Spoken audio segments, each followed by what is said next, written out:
నమస్కారం, welcome to సామాన్యుడు news. ఈనాటి వార్తలు. విశాఖలో 30వ సిఐఏ భాగస్వామ్య సదస్సు అట్టహాసంగా ప్రారంభమైంది. సీఎం చంద్రబాబు నాయకత్వంపై ప్రముఖుల ప్రశంసలు వర్షం కురిపించారు. రాష్ట్రంలో $15 బిలియన్ పెట్టుబడులు పెట్టామని పలువురు ప్రస్తావించారు. ఆంధ్రప్రదేశ్ పారిశ్రామిక ప్రగతికి వేదికగా 30వ సిఐఏ భాగస్వామ్య సదస్సు విశాఖపట్నంలోని ఆంధ్ర యూనివర్సిటీ ఇంజనీరింగ్ కళాశాల మైదానంలో శుక్రవారం అట్టహాసంగా ప్రారంభమైంది. ఉపరాష్ట్రపతి సిపి రాధాకృష్ణ, రాష్ట్ర గవర్నర్ అబ్దుల్ నజీర్, సీఎం చంద్రబాబు జ్యోతి ప్రజ్వలన చేసి ఈ సదస్సును లాంఛనంగా ప్రారంభించారు. ఈ కార్యక్రమానికి కేంద్ర మంత్రులు పీయూష్ గోయల్, కింజరాపు రామ్మోహన్ నాయుడు, భూపతిరాజు శ్రీనివాస వర్మ, పెమ్మసాని చంద్రశేఖర్ హాజరయ్యారు. రాష్ట్ర ఐటీ శాఖ మంత్రి నారా లోకేష్, ప్రభుత్వ ప్రధాన కార్యదర్శి విజయానంద్, సిఐఏ అధ్యక్షుడు రాజీవ్ మోమోని, డైరెక్టర్ జనరల్ చంద్రజిత్ బెనర్జీ తదితరులు పాల్గొన్నారు. విశాఖలో నిర్వహిస్తున్న పెట్టుబడుల సదస్సు విజయవంతం కావాలని ఉపరాష్ట్రపతి సిపి రాధాకృష్ణ ఆకాంక్షించారు.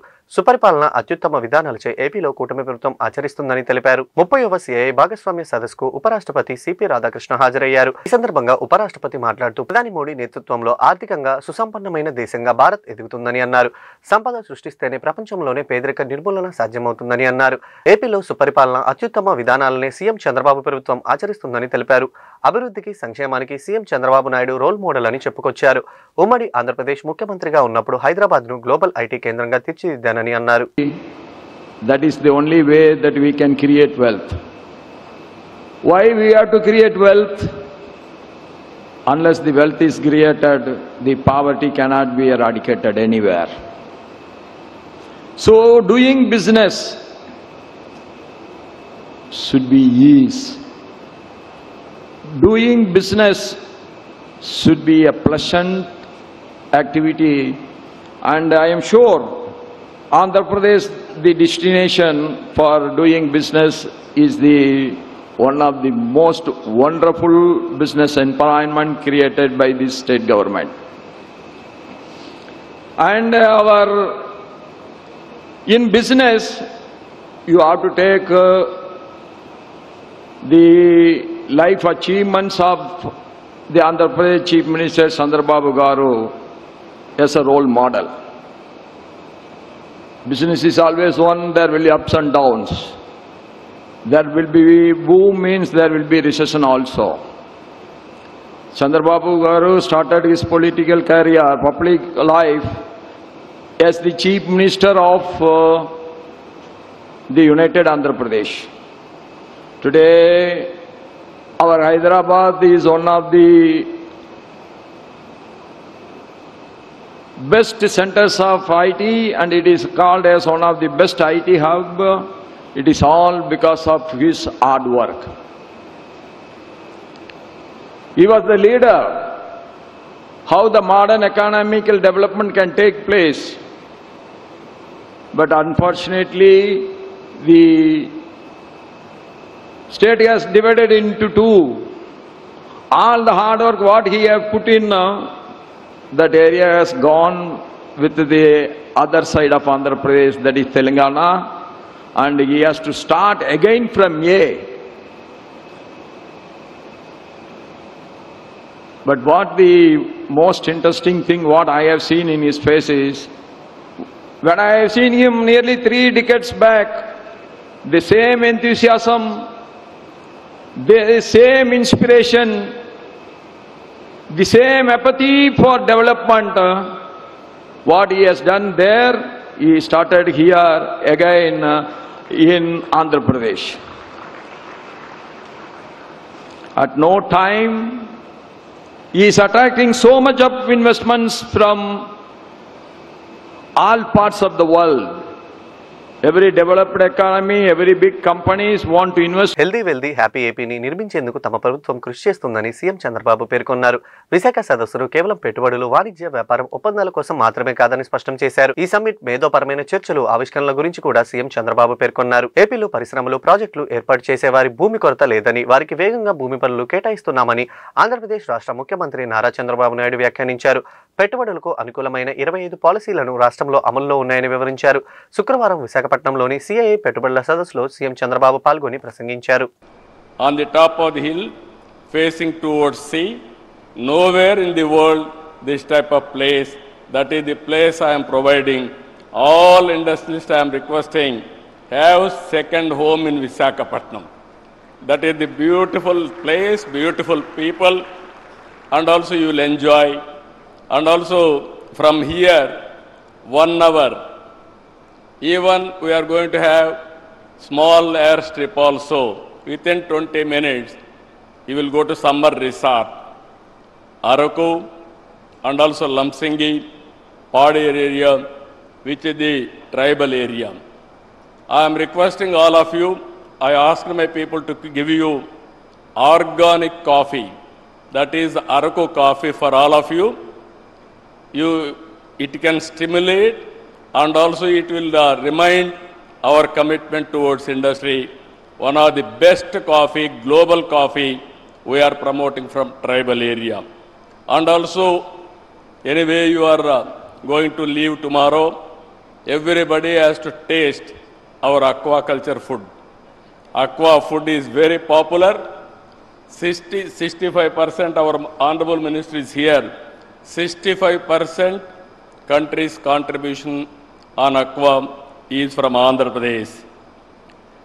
Now, finally, I wanted to say one thing. Recently, our Honorable Minister has announced, after Udyoga Sangam, all this brainstorming, EODB, all these things, he announced one thing, 11th November, Tuesday.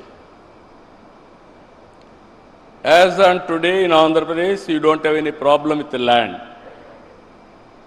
or ease of doing business. All clearances I am clearing real time. You don't have any problems also afterwards. No disturbance, I am assuring you. And at the same time, he announced to attract investment, one more decision. This is the next step. All reforms Government of India is doing, either labor reforms or administrative reforms or otherwise taxation reforms, everything they are bringing. We are ahead of them. We are also following central government. Around 25 policies as on today I have brought. Any leftover policies. ప్రధాని నరేంద్ర మోడీ నాయకత్వంపై ప్రజల విశ్వాసం మరొకమారు రుజువైందని deputy CM Pawan Kalyan వ్యాఖ్యానించారు. నరేంద్ర మోడీ నాయకత్వంలోనే భారతదేశ సమగ్ర అభివృద్ధి, సుస్థిర పాలన సాధ్యమని దేశాల ప్రజలు విశ్వసిస్తున్నారని, ఈ విషయం బీహార్ అసెంబ్లీ ఎన్నికల్లో ఎన్డీఏ కూటమి ప్రభుత్వం ఘన విజయంతో మరొకమారు రుజువైందని అన్నారు. ఆ రాష్ట్రంలో ఎన్డీఏ కూటమి సాధించిన స్థానాలు మోడీ నాయకత్వంపై ప్రజలకు ఉన్న అంచనాలు, విశ్వాసానికి తార్కాణాలని చెప్పారు. ఇంతటి విజయానికి కారకులైన నరేంద్ర మోడీకి మనస్ఫూర్తిగా అభినందనలు తెలుపుతున్నానని వెల్లడించారు. దేశానికి గ్రోత్ ఇంజిన్ గా ఏపీకి గ్రోత్ కారిడార్ గా విశాఖపట్నం తయారవుతున్నాయని మంత్రి నారా లోకేష్ వ్యాఖ్యానించారు. శుక్రవారం విశాఖపట్నంలోని సిఐఐ పెట్టుబడుల సదస్సులో మంత్రి నారా లోకేష్ పాల్గొని ప్రసంగించారు. అమరావతి నిర్మాణం, విశాఖ అభివృద్ధిని ముఖ్యమంత్రి చంద్రబాబు నాయుడు పరుగులు పెట్టిస్తున్నారని ఉద్ఘాటించారు. ఏపీకి వచ్చే పెట్టుబడులకు అనుమతులు, భూములు కేటాయించి త్వరితగతిన ఉత్పత్తి దశకు చేరుకునేలా చేయూత ఇస్తున్నామని స్పష్టం చేశారు. ఏపీలో కేంద్రంలో డబుల్ ఇంజిన్ బుల్లెట్ ట్రైన్ సర్కార్లు ఉన్నాయని నొక్కి చెప్పారు. But people of my state have been kind to give him another opportunity to create a second legacy, and that legacy is what we see today in front of us, which is Amravati and Visakhapatnam. The second reason you should consider Andhra Pradesh is, of course, our speed. Friends, we live in a fast-changing world where markets, regulations and technology keep evolving. I have met thousands of investors and corporates in the last 1 year. The single most important requirement for a company is speed. They expect the same speed from governments. This speed needs to be a mission. We need to grant land, permits, approvals, incentives with a speed that the project can take off and serve the markets. And to all the industrialists who are here in the audience, we will beat your company's speed here in Andhra Pradesh. And the third reason why you should invest here in Andhra Pradesh is what I call the double engine bullet train government. Under the leadership of the Honorable Prime Minister Shri Narendra Modi ji and our Honorable Chief Minister Shri Nara Chandrababu Naidu garu, once we shake hands, it is no longer your project, it is our project. We are willing to work with Government of India to create reforms, to bring about reforms, changes in regulations that will ensure that your business not only succeeds but thrives in our great country called India. So I'd like to thank all of you for giving us this wonderful opportunity to host you. Please take time off to explore what Visakhapatnam has to offer. And I would once again like to thank Piyush Goyal ji for his continued mentorship to me, and I look forward to working together with him to make Andhra Pradesh a $2.4 trillion economy and contribute to Vikasit Bharat mission of our Honorable Prime Minister Shri Narendra Modi ji. Thank you very much. 2025 Bihar assembly ఎన్నికల్లో NDA కూటమి rocket వేగంతో దూసుకువెళ్లింది. Exit polls అంచనాలకు తగ్గట్లుగానే NDA కూటమి జోరు చూపిస్తుంది. ప్రస్తుతం వెల్లడవుతున్న ఫలితాల ప్రకారం అత్యధిక మ్యాజిక్ ఫిగర్ 122 దాటేసి 200కు పైగా స్థానాల్లో ముందంజలో ఉంది. ఎన్డీఏ కూటమి విజయం ఖాయం కావడంతో పలువురు నేతలు స్పందిస్తున్నారు.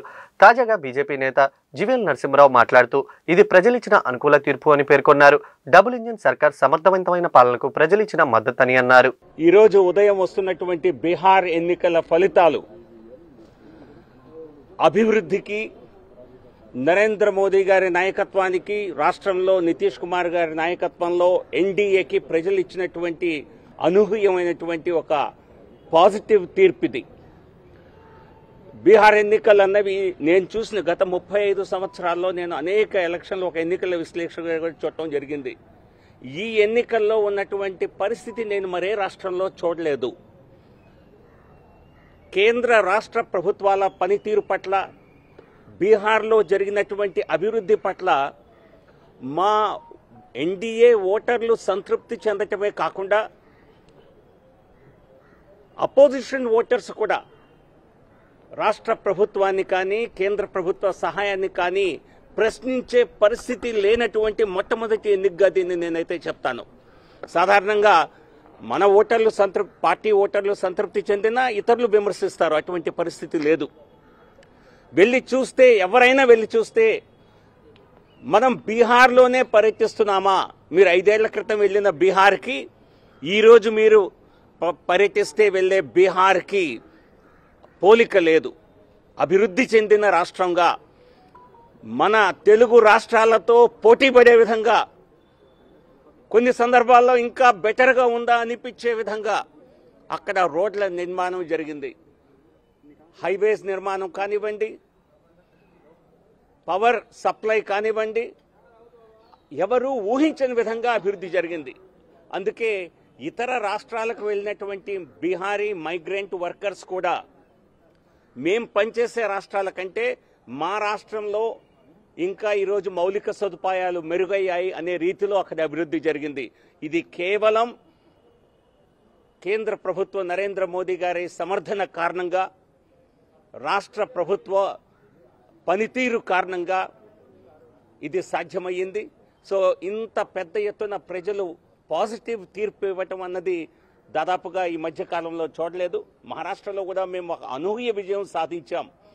కానీ 5 ఏళ్ల అభివృద్ధిని చూసి కేవలం ప్రజలు పట్టం కట్టడం అన్నది, ఈ స్థాయిలో ప్రజా తీర్పు ఉండటం అన్నది ఇది బీహార్లోనే సాధ్యమైంది. డబుల్ ఇంజిన్ సర్కార్ అనేది కేవలం ఒక నినాదం కాదు. కేంద్రంలో నరేంద్ర మోదీ గారి నాయకత్వం, రాష్ట్రంలో రెవెన్యూ మంత్రి అనగాని సత్యప్రసాద్ కు స్పీకర్ చింతకాయల అయ్యన్న పాత్రుడు చురకలు అంటించారు. ఆక్రమించిన స్థలాల్లో లేఅవుట్లు వేస్తుంటే ఏం చేస్తున్నారని మంత్రిని స్పీకర్ ప్రశ్నించారు. స్టేజ్ మీద ఉపన్యాసాలు ఇస్తే కుదరదని, నియంత్రణ ఉండాలని అన్నారు. పదవులు, అధికారం శాశ్వతమని ఎవరూ అనుకోవద్దని, మన హయాంలో ఏం చేశాం అదే ముఖ్యమని పేర్కొన్నారు. ఒక ప్రభుత్వం కలకాలం ఉంటుందని అనుకోవద్దని స్పీకర్ అయ్యన్న పాత్రుడు ఆగ్రహం వ్యక్తం చేశారు. నేరెడ్కో ప్రాపర్టీ షోలో స్పీకర్ ఈ కీలక వ్యాఖ్యలు చేశారు. ఒకే ప్రభుత్వం కలకాలం ఉంటుందని అనుకోవద్దని, ఎన్టీఆర్ ఇందిరాలనే ఓడించిన జనం మనవాళ్లు, పదవులు, అధికారం శాశ్వతమని ఎవరూ అనుకోవద్దని, మన హయాంలో ఏం చేశామో అదే ముఖ్యమని, ఆక్రమించిన స్థలాల్లో లేఅవుట్లు వేస్తుంటే రెవెన్యూ మంత్రి ఏం చేస్తున్నారని అన్నారు. స్టేజీల మీద ఉపన్యాసాలు ఇస్తే కుదరదని, నియంత్రణ ఉండాలని, నర్సీపట్నంలో 150 ఎకరాల్లో అనాథరైజ్డ్ లేఅవుట్లు వేశారని, VMRDAలో ఎంక్వైరీ చేస్తూ మా దగ్గర సమాచారం లేదంటున్నారని అన్నారు. 4-5 పాయింట్స్ ఉన్నాయి నా మైండ్లో. ఇది చాలా national real estate development council, ఇది నేను కూడా స్టడీ చేశాను. ఈ కౌన్సిల్కి మినిస్టర్ గారు ఆధ్వర్యంలో జరుగుతుంది. అంటే దీనికి ఒక బాధ్యతాయుతంగా రన్ చేసే అవకాశాలు ఉన్నాయి. చాలా మంచి కార్యక్రమం పెట్టారు.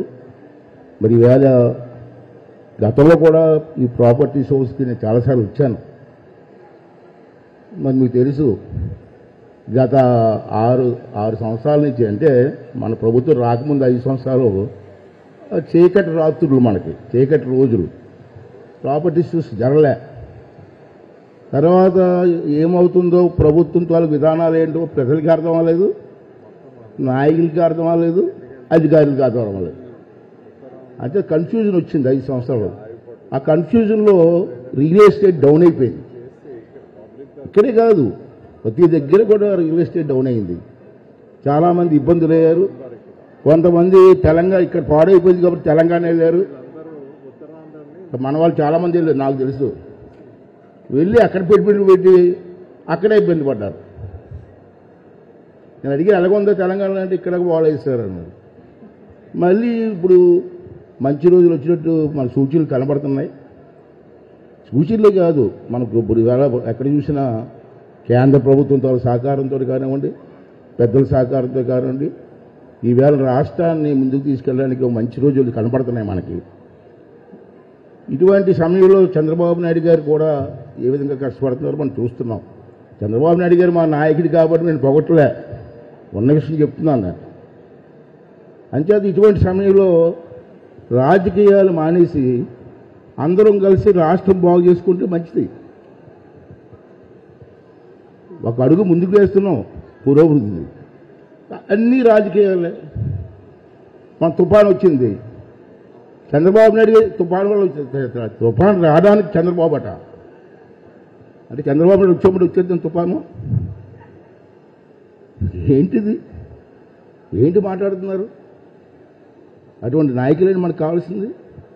నేను ఏమంటానంటే చాలా బాగుంది. ఇవాళ నాకున్న అనుభవం ప్రకారంగా నేను 83 నుంచి రాజకీయాల్లో ఉన్నాను. చాలామంది ముఖ్యమంత్రిగా పనిచేశాను నేను ఎన్టీ రామారావు దగ్గర నుంచి. గుంటూరు తూర్పు నియోజకవర్గ పొన్నూరు రోడ్లోని అంజుమాన్ ఈ ఇస్లామియా స్కూల్ నందు బాలల దినోత్సవ కార్యక్రమం ఘనంగా నిర్వహించడం జరిగింది. ఈ కార్యక్రమానికి ముఖ్య అతిథులుగా తూర్పు ఎమ్మెల్యే మొహమ్మద్ నజీర్, స్థానిక కార్పొరేటర్ చిష్టి హాజరయ్యారు. బాలల దినోత్సవం సందర్భంగా వివిధ పోటీల్లో పాల్గొని విజేతలుగా నిలిచిన విద్యార్థులకు బహుమతులు, అదేవిధంగా 10వ తరగతి చదువుతున్న విద్యార్థులకు మ్యాథమెటిక్ మోడల్ పేపర్స్ పుస్తకాలు అందజేశారు. అనంతరం వారు మీడియాతో మాట్లాడుతూ టెక్నాలజీ ఉపయోగించుకొని విద్యార్థులు అనుకున్న లక్ష్యాలను సాధించాలని కోరారు. మేధస్సు ద్వారానే ఎలాంటి ఉద్యోగమైనా సాధించవచ్చని, భారతదేశ పౌరులు కొన్ని దేశాల్లో ఉన్నత ఉద్యోగాలు పొంది నిరూపిస్తున్నారని చెప్పారు. విద్య ద్వారా దేనినైనా సాధించవచ్చని, గణిత శాస్త్రాన్ని విద్యార్థులు సులభంగా అర్థం చేసుకునే విధంగా 10వ తరగతిలో ఉత్తమ ఫలితాలు సాధించడానికి మ్యాథమెటికల్ మోడల్ బుక్స్ పేపర్స్ ను సుమారు 800 పుస్తకాలను ఉచితంగా విద్యార్థులకు కార్పొరేట్ చిష్టి అందించడం అభినందనీయమని అన్నారు. రాజకీయ నాయకులు, ఉపాధ్యాయులు, సంఘ సంస్కర్తలు సమాజంలో ఉన్న ప్రతి ఒక్కరూ భావి పౌరులను తీర్చిదిద్దే విధంగా అడుగులు ముందుకు వేయాలని ఆకాంక్షించారు. బాలల దినోత్సవం సందర్భంగా రాష్ట్రంలోని బాలబాలికలకు శుభాకాంక్షలు తెలియజేస్తున్నామని అన్నారు. జవహర్లాల్ నెహ్రూ గారి జన్మదినాన్ని దేశవ్యాప్తంగా ఈరోజు బాలబాలికల దినోత్సవంగా ఘనంగా ప్రతి ఒక్క సంవత్సరం కూడా నిర్వహించుకుంటున్నటువంటి పరిస్థితులు ఉన్నాయి. ఈరోజు గుంటూరు నగరంలోని అంజుమన్ ఇస్లామియా స్కూల్లో దాదాపు 800 పిల్లలు ఈ స్కూల్లో చదువుతా ఉన్నారు. పెద్ద ఎత్తున ఈ చిల్డ్రన్స్ డే సెలబ్రేషన్స్ నిర్వహించుకోవడం జరిగింది. ముఖ్యంగా రాబోయేటువంటి 10వ తరగతి పరీక్షల్లో ఇక్కడ చదువుతున్నటువంటి విద్యార్థులందరూ కూడా మంచి మార్కులతో పాస్ అవ్వాలనేటువంటి ఆలోచనతో సోదరుడు కార్పొరేటర్ తాజా మొయిద్దీన్ చిష్తి గారు 10వ తరగతి గణిత శాస్త్రానికి సంబంధించినటువంటి మోడల్ టెస్ట్ పేపర్స్ అన్ని కూడా కలిపి ఒక మంచి నోట్బుక్ ను ఈరోజు పిల్లలకి ఇక్కడ ఉన్నటువంటి విద్యార్థులకు అందజేయడం జరిగింది. ఆయన కూడా ఈ సందర్భంగా ధన్యవాదాలు తెలుపుతూ అనేక మంది పిల్లలు తమ ఈ రోజు ఆటపాటల్లో అలాగే క్రీడల్లో పోటీలు నిర్వహించే వాళ్ళందరూ కూడా ప్రశంసా పత్రాలతో పాటు గిఫ్ట్లన్నీ కూడా ఇవ్వడం జరుగుతా ఉంది. ముఖ్యంగా మనందరికీ కూడా తెలుసు, రాష్ట్రంలో చంద్రబాబు నాయుడు గారి నాయకత్వంలో ఈరోజు ప్రతి ఒక్క విద్యార్థి కూడా రాబోయేటువంటి ఏదైతే ఛాలెంజెస్ ఉన్నాయో లైఫ్ లో వాటినన్నింటి కూడా సమర్థవంతంగా ఎదుర్కొనేటువంటి విధంగా, ముఖ్యంగా టెక్నాలజీ యుగంలో ఈరోజు నాలెడ్జ్ ఎకానమీ ఏ విధంగా ఉపయోగపడుతుందో మనందరికీ కూడా తెలుసు. వేల కోట్ల రూపాయల పెట్టుబడి ఉన్నా కూడా మేధస్సుతో జరిగేటువంటి కార్యక్రమాలకి ఈరోజు పెద్ద ఎత్తున విలువ సమకూరేటువంటి అవకాశాలు ఉన్నాయి. ఈరోజు భారతదేశంలో చదువుకున్నటువంటి విద్యార్థులు అమెరికా లాంటి దేశాల్లో మేధో సంపత్తి కలిగి అటువంటి కంపెనీలు, గూగుల్ లాంటి కంపెనీలకి, మైక్రోసాఫ్ట్ లాంటి కంపెనీలకి ఈరోజు వాళ్ళందరూ కూడా సీఈఓలుగా పనిచేస్తున్నటువంటి పరిస్థితులు. ఇటువంటి సంపదని మరింత సమర్థవంతంగా వినియోగించుకునేటువంటి విధంగా ప్రతి ఒక్క పౌరుడు కూడా బాలబాలికల్ని రాబోయేటువంటి తరాలకు ఉపయోగపడేటువంటి విధంగా వాళ్ళని తీర్చిదిద్దేటువంటి వనరుగా మనందరం కూడా భావించి వాళ్ళు తప్పకుండా వాళ్ళ ఉన్నతమైనటువంటి భవిష్యత్తుకు రాజకీయ నాయకులు, సంఘ సంస్కర్తలు, ఉపాధ్యాయులు, అలాగే సమాజంలో ఉన్నటువంటి ప్రతి ఒక్కరు కూడా మన భావి పౌరులను తీర్చిదిద్దేటువంటి క్రమంలో ఒక ముందడుగు వేయాలని చెప్పి తెలియజేస్తూ మరొకసారి రాష్ట్రంలోని పిల్లలందరికీ కూడా హృదయపూర్వకమైనటువంటి ఎమ్మెల్యే గల్లా మాధవి ఆధ్వర్యంలో శ్రీనివాసరావుపేట పశ్చిమ నియోజకవర్గం తెలుగుదేశం పార్టీ కార్యాలయంలో ప్రజా గ్రీవెన్స్ నిర్వహించడం జరిగింది. పశ్చిమ నియోజకవర్గ ప్రజలు ఎదుర్కొంటున్న సమస్యల గురించి ఎమ్మెల్యే స్వయంగా అర్జీ స్వీకరించి అడిగి తెలుసుకున్నారు. సత్వరమే పరిష్కారమయ్యే సమస్యలను సంబంధిత అధికారులకు ఫోన్లు మాట్లాడి పరిష్కార మార్గం చూపించారు. అనంతరం ఎమ్మెల్యే మీడియాతో మాట్లాడుతూ రాష్ట్ర ప్రజల సమస్యలు పరిష్కరించడమే లక్ష్యంగా కూటమి ప్రభుత్వం ప్రతి శుక్రవారం ప్రజా గ్రీవెన్స్ నిర్వహిస్తుందని తెలిపారు. పశ్చిమ నియోజకవర్గంలో అనేక రకాల సమస్యలపై అర్జీలు వచ్చాయని తెలిపారు. పారిశుద్ధ్యం, రోడ్లు సరిగ్గా లేదని, మరుగునీరు, పారుదల, దోమలచే ఇబ్బందులు పడుతున్నాయని ప్రజలు చెప్తున్నారని చెప్పారు. ట్రాన్స్ఫర్లు, పెన్షన్లు కావాలని, కొన్ని చివారు ప్రాంతాల్లో దొంగల బెడద ఎక్కువగా ఉందని, వాటిని పరిష్కరించామని అడుగుతున్నారని తెలిపారు. పశ్చిమ నియోజకవర్గంలో ప్రజలు సుభిక్షంగా సుఖ సంతోషాలతో ఉండాలని, అదేవిధంగా అభివృద్ధి పదంలో సంక్షేమంగా ఉండాలన్నదే కూటమి ప్రభుత్వం లక్ష్యమని, ఆ దిశగా మేమందరం పయనిస్తున్నామని తెలిపారు. పశ్చిమ నియోజకవర్గ తెలుగుదేశం పార్టీ కార్యాలయంలో నెలలో 4 రోజులు ప్రజా సమస్యలు పరిష్కరించడానికి అందుబాటులో ఉంటుందని, ఈ అవకాశాన్ని ప్రజలు సద్వినియోగం చేసుకోవాలని కోరారు.